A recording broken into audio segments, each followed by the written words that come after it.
நீங்க மகா ஜோதிஷன்ற ஒரு முறையில ஜோதிடம் பார்க்குறீங்க. மத்தவங்க ஜோதிடம் பார்க்கறதுக்கும், இந்த முறைக்கும் என்ன சார் வித்தியாசம்?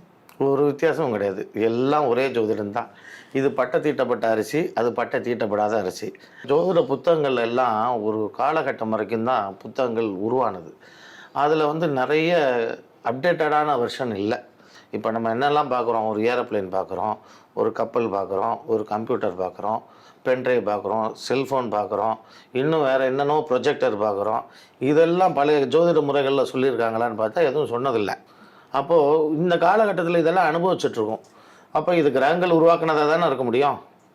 அப்போது மனிதன் உருவானது கிரகங்களால தான், இறைவன் உருவானது கிரகங்களால தான் அப்படின்னு எல்லாமே சொல்லிகிட்ருக்குறோம். அப்போ இந்த பொருட்கள் உருவானது மட்டும் எப்படி தன்னால் உருவாகுமா? கிடையாது. அப்போ அதையும் கிரகங்கள் தான் உருவாக்குச்சு. அது எந்த கிரகங்கள் உருவாக்குச்சு, இது ப்ராக்டிக்கலாக எப்படி அப்ளை ஆகுது, இதை எந்தெந்த கிரகங்கள் செயல்படுத்துது அப்படின்றதையும் சேர்த்து அதையே பழைய முந்தையில் புதிய கல் அப்படின்ற மாதிரி ஒரே விஷயத்தை தான் கொடுக்குறோம். அவ்வளோதானே தவிர வேறு எல்லாம் ஒன்று தான். எல்லாம் ஒரே ஜோதிடம் தான்.